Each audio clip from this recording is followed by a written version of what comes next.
Hello बच्चों, let's read the question. The question is a voltage V is applied to a DC electric motor. The armature winding resistance is equal to R. At what value of current flowing through the winding all the useful power of the motor be the highest? कब power जो होगी वो highest होगी. What is it equal to? इसकी value क्या होगी? What is the motor efficiency in this case? और इस केस में मोटर की efficiency कितनी होगी ये आपको बताना है.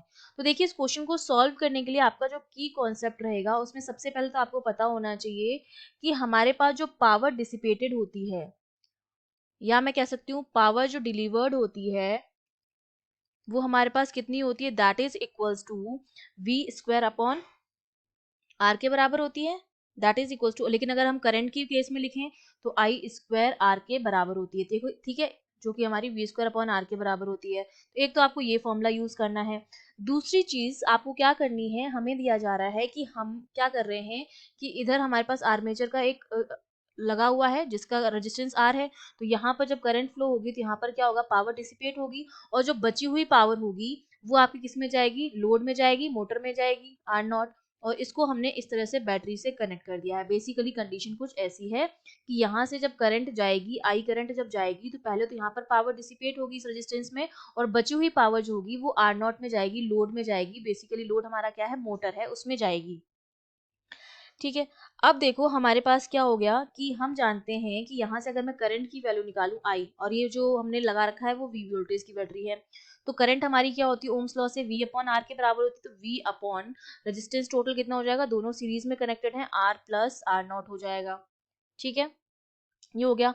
अब अगर मैं पावर डिलीवर्ड निकालूं आई स्क्वायर आर से, तो पावर हमारे पास डिलीवर्ड पावर कितनी हो जाएगी, power delivered which is I square are.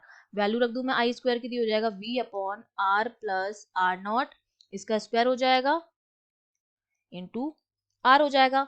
अब अगर पावर मुझे मैक्सिमम चाहिए तो मैक्सिमम पावर हमारी कब हो सकती है, जब मेरे पास, देखो इसको अगर मुझे इस वैल्यू को मैक्स करना है, ये मेरी पास पी की वैल्यू है. ठीक है, इस वैल्यू को अगर मैक्स करना है मुझे, मतलब बढ़ाना है, तो इस वाली वैल्यू को मुझे क्या करना पड़ेगा, कम करना पड़ेगा.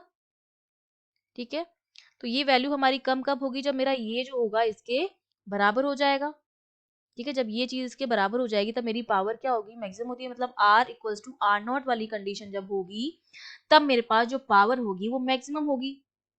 तो अगर मैं आर की जगह आर नॉट लिख दूं तो मेरे पास मैक्सिमम पावर आ जाएगी और वो मेरे पास किसके बराबर होगी, वी अपॉन आर का R plus R, two R हो गया. तो V square upon two R का स्क्वायर कितना होगा, four R square into are.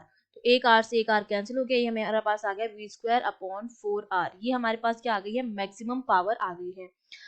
ठीक है, अब हम अगर इनपुट की बात करें, पावर इनपुट हमारे पास कितनी थी, पावर इनपुट हमारे पास कितनी थी, v इंटू आई. तो ये हमारे पास हो जाएगा वी स्क्वायर अपॉन आई की वैल्यू हमने निकाली थी R plus R not, V upon R plus R not, ये आई की वैल्यू हमने पुट कर दी और आर आर नॉट के बराबर है.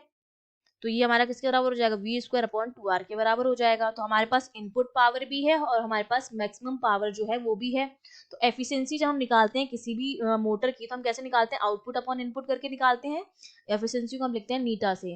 तो हम नीटा में परसेंटेज अगर हम निकाल रहे हैं तो बेसिकली हम क्या करेंगे, जो हमारी पावर आउटपुट होगी, जो बेसिकली हमारी मैक्स पावर है, वो उसको हम डिवाइड करेंगे हमारी पी इनपुट से. ठीक है, तो मैक्स पावर हमारी थी V square upon four R into input power क्या थी हमारी, two R upon V square. उल्टा कर दिया मैंने उसको क्योंकि अपॉन में है.